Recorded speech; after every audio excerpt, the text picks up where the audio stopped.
Hi everybody, welcome or welcome back. If you're new here, my name's Anna. I'm a clinical psychology doctoral candidate and I make videos about real life applications to psychology. Today we're talking about confidence hacks to fake it until you make it. You know, oftentimes I make videos on things that I'm going through at the time, and I have been trying to work on my confidence, my external confidence, for a really long time. It's funny because I do like myself as a person, but I can be very socially anxious and shy, and so I don't quite carry myself with that external confidence that I would like to have. So this video is as much for me as it is for you, because I would be lying if I said that I was some kind of confidence expert firsthand. But I do know what confidence looks like from a psychological standpoint, and I'll also be using some tips from one of my favorite books called Becoming Bulletproof by Evie Pompouras. This is the book right here. I do already have a video on 5 mindset tips to help you become more confident, but this one will be much more concrete in that I'll be discussing actual behavioral tips rather than cognitive tips. I've heard confidence described as fake it till you make it from a lot of different people. It's this idea that once you get in the habit of certain behaviors, it's kind of like muscle memory.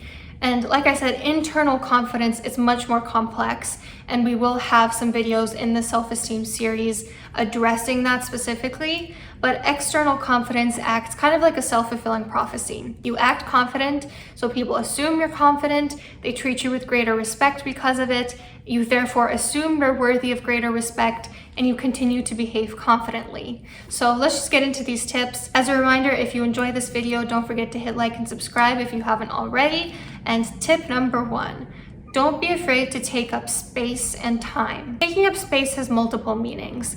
It means not shrinking your body, but also giving yourself permission to be comfortable in your physical environment.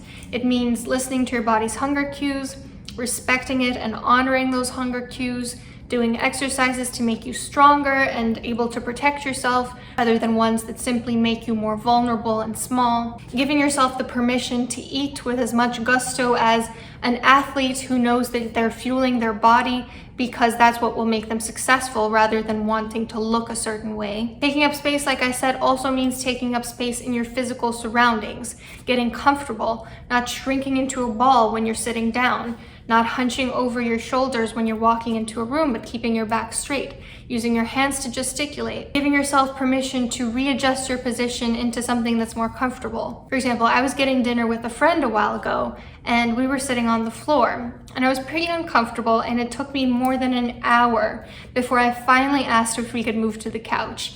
And I think there is a time and place for kindly asking someone to honor your comfort when you are highly uncomfortable. The key, of course, is to not be infringing on anyone else's right to space.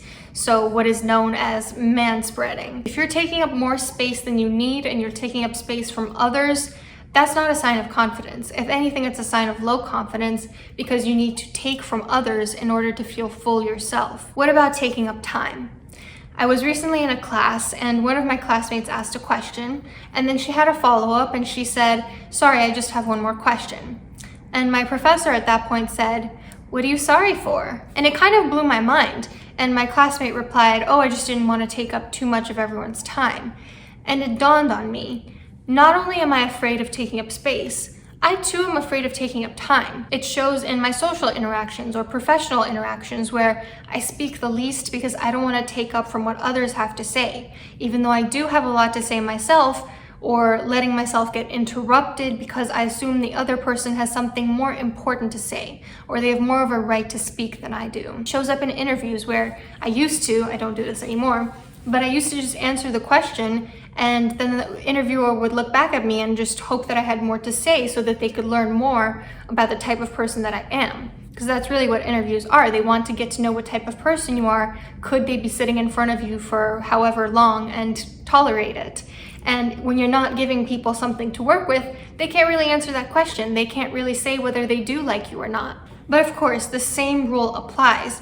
You cannot be taking the time from somebody else, taking time that other people have a right to. For example, if you give a full answer in a group interview, make sure that you're not monopolizing the conversation, because then the interviewers will say, oh, clearly this person wants to one-up everyone else. They're not being very kind and respectful. You should take your time if you have a lot to say in class one day, but it shouldn't be to the point where others don't have time to speak as well, or you're interrupting people, or you're constantly talking more than everyone else. Taking your time also means not rushing yourself.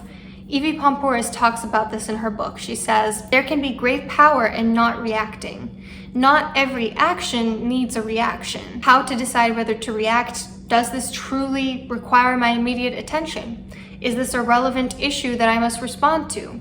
Is this something that I can ignore? Is my response going to invite unnecessary drama? If I don't respond, will there be any negative repercussions?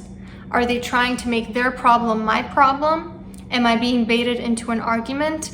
Is this distracting me from more important tasks? Answer those questions and try to see, are you putting on more pressure to engage in an interaction that you may not need to, that may not benefit you? You don't owe anyone an instant reaction. If someone has said something and you need a moment to think about how to proceed, take that moment. Let yourself slow down and postpone your reaction. Let yourself take pauses when you speak so you don't rush yourself. Another thing about the way you speak vocally, speak with conviction. Record yourself speaking and then listen back to it. And I know it's extremely cringe. It's awful for me to even edit these videos every single week. But the reason that is, according to Evie Pomporis, is that we're not speaking in our true voice, the voice that is most authentic to ourselves. So record yourself and see what your pace, pitch, timbre, intonation, rhythm are like. Note any room for improvement. Are you talking too high-pitched? Are you talking too low-pitched? Are you talking too slow, too fast? If you tend to speak in quite low volume, speak a little bit louder than necessary. And again, not to a level that you're disrupting those around you, but if your tendency is to be as quiet as a mouse, it might feel like you're being disruptive at first when really you're not. Also, fully commit to what you're saying. What that means is practically to use assertive language and tonality. Cut out things like kind of, cut out I think when actually you know, cut out I hope this makes sense when you know you've been extremely eloquent. Use declarative speech. Cut out filler words like and like and you know. If you need a moment to gather your thoughts, you are entitled to a moment. Silence both allows you to think before you speak and allows the listener to absorb your words. Slow down your speaking. Fast-paced talking exudes nervousness, whereas slow-paced talking exudes power. Speak from the belly rather than from the throat. This is a better way to project and to avoid vocal fry. Punctuate your sentences when you're talking. Don't leave a question mark after every single thing you say. When I first made this channel, and I'm sure I still do it from time to time, my voice was practically shaking with self-doubt.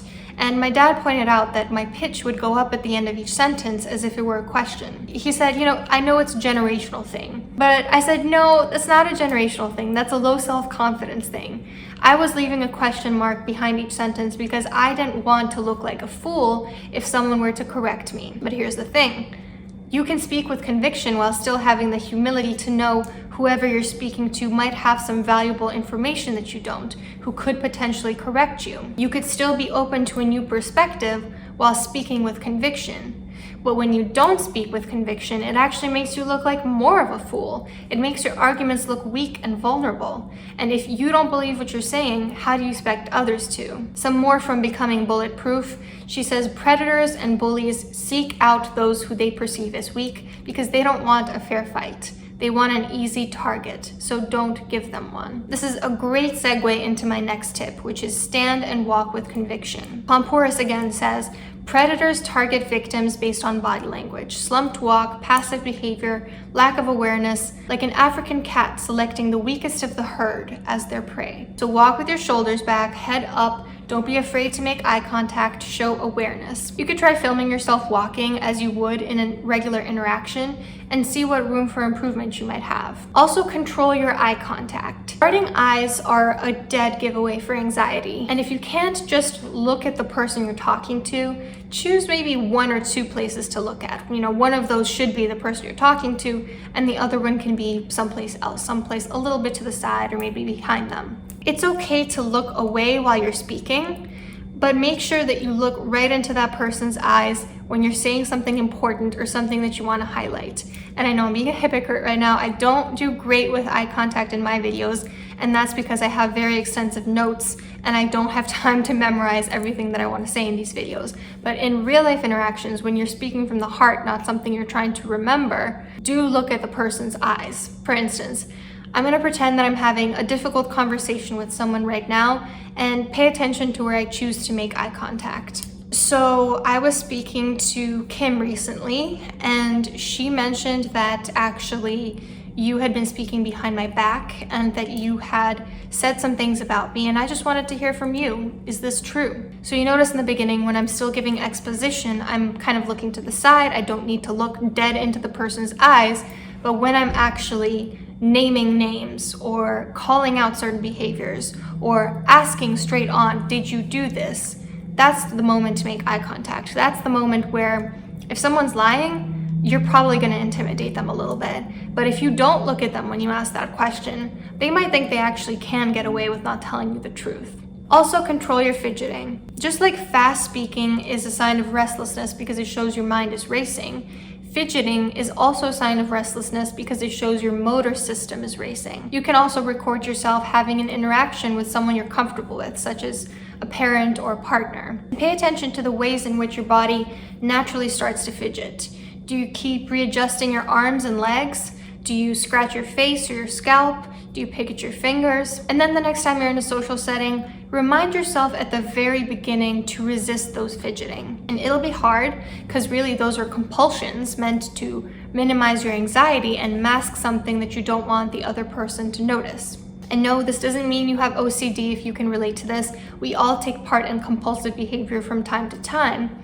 But simply resisting those urges will make you look much more calm and confident to the person in front of you. For example, if you tend to pick at your fingers, place them flat on your lap so you can see how physically hard it is to not pick at them, but also how much of a difference it makes. How actually you might be racing inside, but on the outside, you look much more calm, much more composed to the other person. And lastly, let's talk about dealing with conflict, because that is another area where I think this book is amazing. A huge part of confidence is knowing how to stand up for yourself. When we get into conflict, our F3 response kicks in. This is the fight, flight, or freeze. If it's a threat we think we can outrun, we go into flight mode. If it's a threat we think we can overpower, we go into fight mode.